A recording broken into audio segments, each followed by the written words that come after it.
अस्सलाम वालेकुम। मैं डॉक्टर मुजीबुल हसन और आप लोगों को खुशामदीद कहता हूँ अपने इस यूट्यूब के चैनल पर। आज इस वीडियो के अंदर हम डिस्कस करेंगे सिट्रामोनियम होम्योपैथिक मेडिसिन के बारे में। सिट्रामोनियम होम्योपैथिक में एक काफ़ी ज़्यादा फेमस मेडिसिन है। ये होम्योपैथिक मेडिसिन दो तरह की कंडीशंस के लिए इस्तेमाल कराई जाती है। फर्स्ट ऑफ ऑल, इस मेडिसिन का बहुत ज़्यादा इस्तेमाल उन बच्चों में कराया जाता है जो कि हकलाने का शिकार होते हैं। हकलाहट से मुराद ये है कि वो बात करते हुए बार बार रुक जाते होंगे या एक ही बात को कई दफ़ा रिपीट करेंगे, ताकि जो उनका लफ्ज़ वो मुकम्मल तौर पर अदा नहीं कर पा रहे हों, उसे वो अदा करेंगे और उसके बाद अगली जो बात होगी उसे कंटिन्यू करेंगे। इस तरह की कैफियत मोस्टली छोटे बच्चों में देखने मेरी होती है, और स्पेशली जिनकी एज 2 से लेकर 5 साल होती है। अब 2 से 5 साल के बच्चों में जब ये प्रॉब्लम देखने मेरी होती है, तो इसमें जो मेजर काज देखने मिलता है कि जो उनका ब्रेन होता है या ब्रेन में जो स्पेसिफिक एरिया होता है जिसने,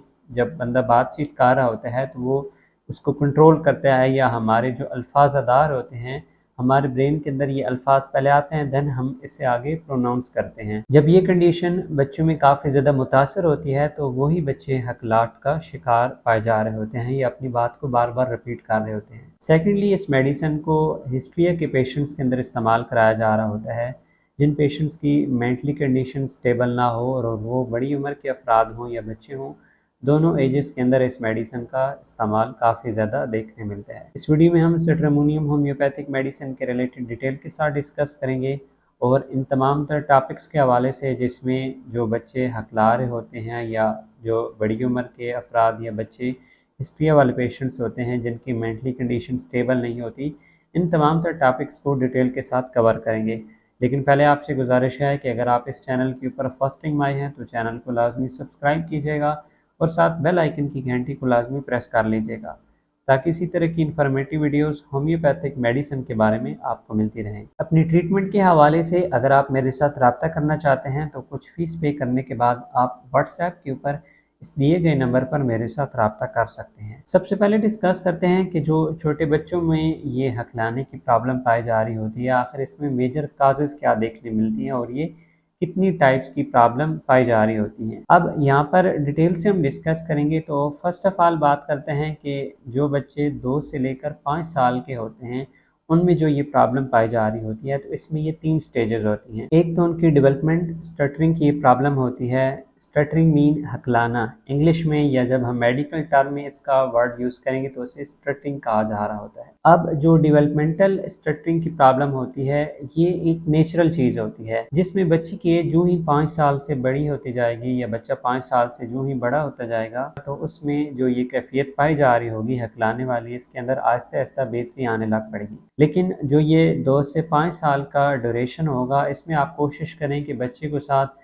कोई ब्रेन टॉनिक लाजमन इस्तेमाल कराया जाए, और इस तरह के बच्चे जो भी बातचीत कर रहे हों तो कोशिश करें कि आप उनकी बात को खुद मुकम्मल ना कराएं, बल्कि उनको बोलने का मौका दें, क्योंकि आहिस्ता आहिस्ता उनकी जो बॉडी होती है वो वर्ड्स को बार बार जब रिलीज़ कर रही होती है या प्रॉपर वे में अदा कर पा रहे होते हैं, तो उसमें जो उनका ब्रेन होता है वो काफ़ी ज़्यादा स्ट्रांग होने लग पड़ता है और उसे अपने ऊपर कंप्लीट अबूर हासिल होने लग पड़ता है, और ऐसे में बच्चे अपनी बात को ईज़िली फिर नेक्स्ट टाइम बता पाते हैं या ईज़िली उसे अदा कर पाते हैं। सेकंड जो स्टेज इस तरह की प्रॉब्लम की पाई जा रही होती है जिसे न्यूरोलॉजिकल स्टटरिंग कहा जा रहा होता है। अब ये एक ऐसी कंडीशन होती है जिसमें बेसिकली बच्चों का जो ब्रेन होता है उसमें जो पाई जाने वाली नर्व्स होती हैं वो प्रॉपरली अपना फंक्शंस परफॉर्म नहीं कर पा रही होती। यहाँ पर हम सिट्रामोनियम होम्योपैथिक मेडिसिन को अप्लाई कराते हैं। जो बच्चे काफ़ी ज़्यादा हकलाहट का शिकार होते हैं या काफ़ी ज़्यादा वो एक ही बात पे अड़ जाते हैं जिसको वो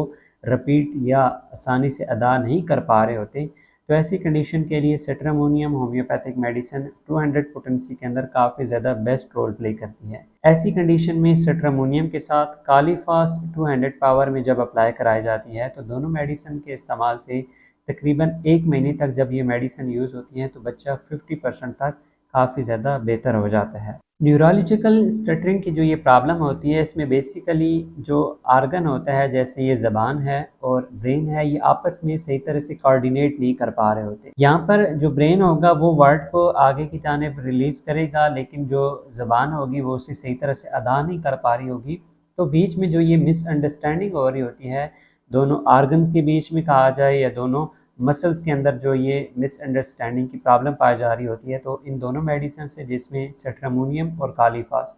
दोनों मेडिसिन जब यूज़ होती हैं तो इसमें काफ़ी ज़्यादा तेज़ी के साथ बेहतरी देखने मिलती है। तीसरी काज आ जाती है जिसे साइकोजेनिक स्टटरिंग कहा जा रहा होता है। साइकोजेनिक स्टटरिंग वो कंडीशन होती है जब बच्चे में खौफ की इलामत पाई जा रही होती है, तो उस टाइम पे बच्चा कोई भी बात सही तरह से अदा नहीं कर पा रहा होता। ये जो कंडीशन है साइकोजेनिक स्टटरिंग, ये ना सिर्फ बच्चों में पाई जाएगी बल्कि नौजवान अफराद के अंदर भी पाई जाएगी, जिसमें मर्द और ख़वातीन दोनों शामिल होंगे, और बड़े उम्र के अफराद में भी ये प्रॉब्लम पाई जा सकती है। मोस्टली जो ये प्रॉब्लम होती है साइकोजेनिक स्टटरिंग, ये तब स्टार्ट होती है जैसे कि अगर आप किसी बड़ी महफिल में बैठे हों और अचानक से आपको कहा जाए कि आप इस बारे में कोई बातचीत करें, तो आप उस टाइम पे इस तरह फील करेंगे जैसे आपके ब्रेन में कोई वर्ड ही नहीं है, या अगर आपके ब्रेन में कोई वर्ड्स आ भी रहे हैं तो आप उसे प्रॉपर वे में प्रोनाउंस नहीं कर पा रहे, या आप जो स्पीच की एक पैटर्न होगा वो काफ़ी ज़्यादा डिस्टर्ब हो जाता है। अब ऐसी कंडीशंस जो होती हैं ये मोस्टली इस मेडिसिन से क्योरेबल हो जाती हैं, लेकिन यहाँ पर आपने ना सिर्फ सेट्रामोनियम मेडिसिन को यूज़ करना होगा बल्कि इसके साथ कालीफास और एसिड फास्ट होम्योपैथिक मेडिसिन को लाजमन अप्लाई करना होगा। एसिड फास्ट इसलिए यहाँ पर अप्लाई कराई जा रही होती है क्योंकि जो वो अचानक से बॉडी स्टेबल नहीं रह पा रही होती, या बॉडी के अंदर जो काफ़ी ज़्यादा अचानक से खौफ तारी होने लग पड़ता है, तो उन तमाम तर कंडीशन में वो बॉडी को ताकत प्रोवाइड करेगी, जिसमें जो हमारा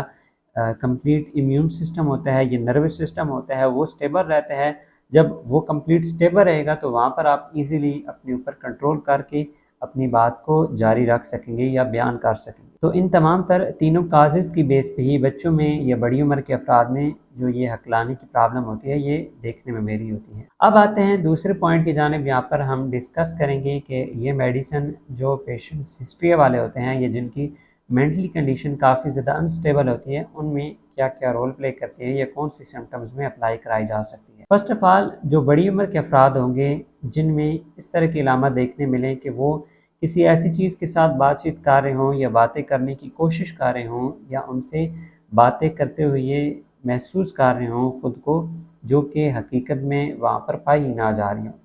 जैसे कि अक्सर हम देखते हैं कि कोई बंदा खुद कलामी कर रहा होता है, लेकिन वो खुद कलामी ऐसे करता है कि जैसे उसके सामने कोई शख्स बैठा हुआ होता है, या उसकी हमें कंडीशन ऐसी नज़र आ रही होती है जैसे उसके सामने कोई शख्स मौजूद है और उसे वो टिकटिकी बांधे हुए देख रहा है, जिसमें उसकी जो आंखें होती हैं वो काफ़ी ज़्यादा गहरी हो जाती हैं या हल्की सी फैल जाती हैं। जैसे हम किसी चीज़ की जानिब जब बगौर देखते हैं या कोई भी एक चीज़ के ऊपर हम फोकस करते हैं अपनी आइज़ का, तो हमें वाज़ेह महसूस होता है कि हमारी जो नज़र होती है वो हल्की सी फैल जाती है। बाकी की जो चीज़ें होती हैं वो धुंधली होने लग पड़ती हैं, सिर्फ एक वही पॉइंट हमें क्लियर नज़र आ रहा होता है। सेम यही कंडीशन सिट्रामोनियम के पेशेंट्स में देखने मेरी होंगी। अपनी ज़बान में हम अगर कहें कि इस तरह के जो अफराद जो कि वहम का शिकार होते हैं या वहम की कैफियत उनमें इस तरह की पाई जा रही हो कि वो अपनी बातें खुद के साथ या सामने बैठे किसी शख्स के साथ कर रहे हों जो कि हकीकत में वहाँ पर मौजूद ना हो, ऐसी कंडीशन में ये मेडिसिन काफ़ी ज़्यादा बेस्ट रोल प्ले करती है।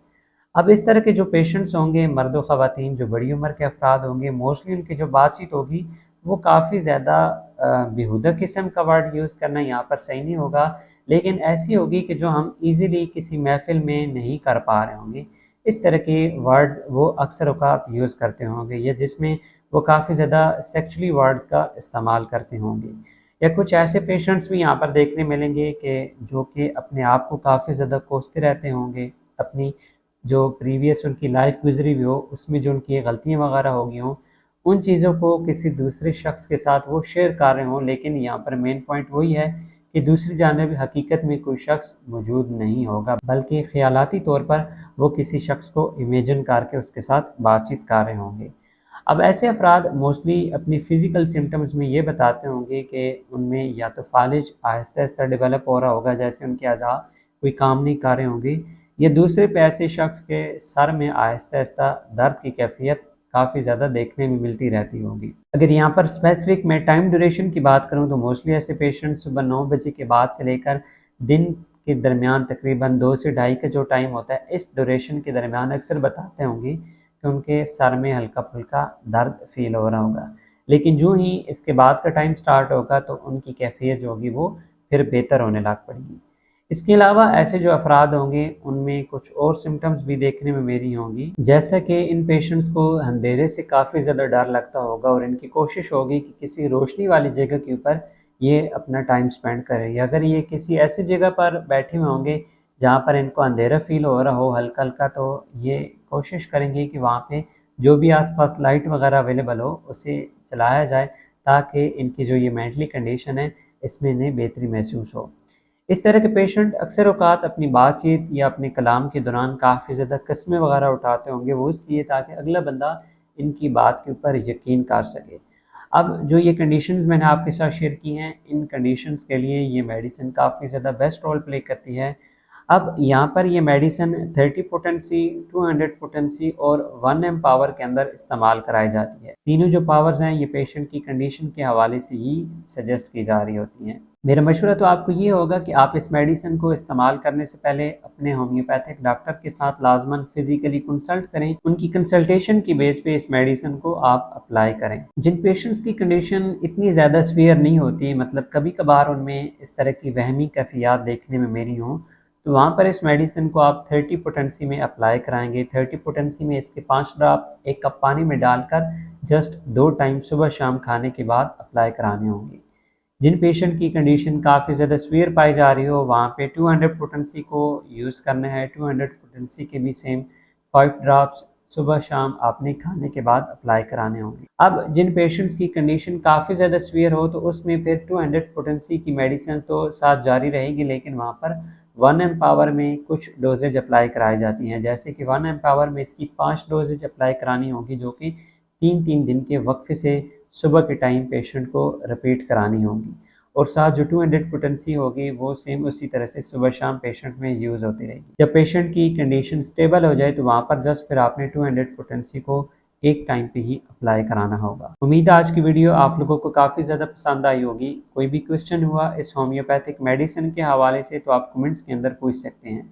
या अगर आप अपने ट्रीटमेंट के हवाले से मेरे साथ रब्ता करना चाहें तो कुछ फ़ीस पे करने के बाद आप व्हाट्सएप के ऊपर इस दिए गए नंबर पर मेरे साथ रब्ता कर सकते हैं। मिलते हैं फिर नेक्स्ट वीडियो में, तब तक के लिए फ़ी अमान अल्लाह।